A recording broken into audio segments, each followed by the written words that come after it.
importante dans notre société en général et particulièrement dans les grandes villes, même si les villes de taille moyenne et de taille réduite commencent aussi à connaître les mêmes problèmes. Cette question est un défi de civilisation. Comme le disait M.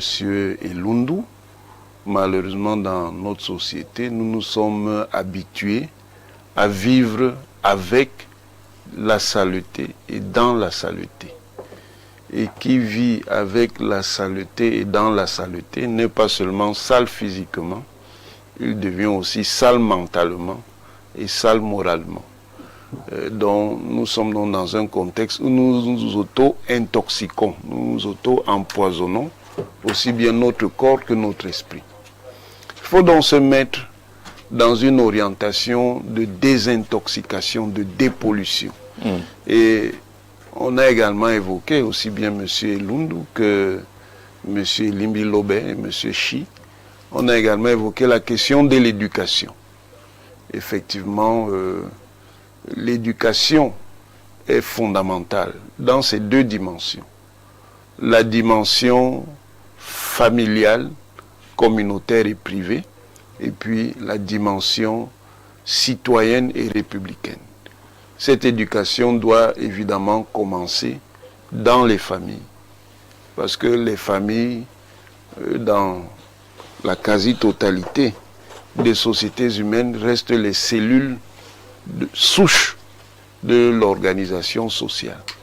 Il n'y a pas de société qui vive sans structure familiale, même les sociétés les plus relâchées, comme les sociétés nomades, où il y a par exemple des déplacements d'une partie de la population, notamment des mâles qui vont ailleurs et laissent le reste des familles de l'autre côté.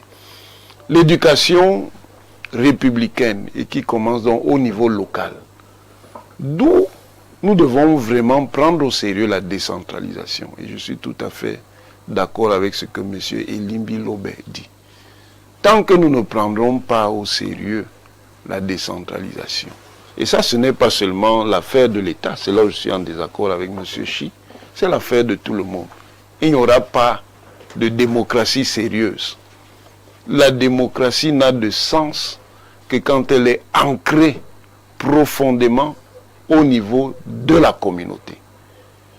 Soit vous faites donc une démocratie qui est purement dans les cieux et dans les sommets, soit vous faites une démocratie qui est au milieu mais qui ne repose sur rien. La démocratie n'est solide que si elle part de la communauté, depuis les villages jusqu'au quartier. Et c'est là où justement, parce qu'il y a un sérieux problème de civisme qui complique beaucoup cette histoire de gestion des déchets. Parce que les Camerounais se plaignent. Oh, Douala est sale, Yaoundé est sale. D'accord. Oh, l'État ne fait pas assez, que ce soit l'État central, que l'État collectivité locale. Dans une certaine mesure.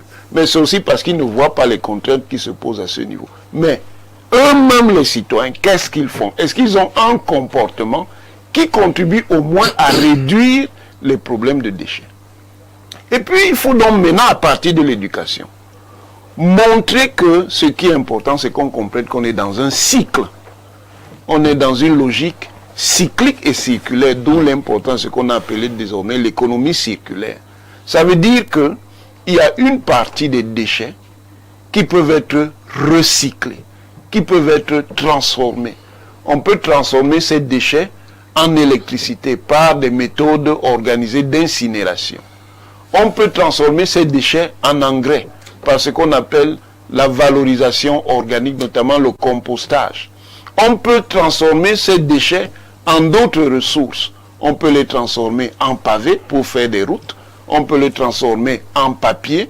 On peut avoir plus... Et il y a également, et c'est un élément important à la base, la question de l'éducation au tri des déchets.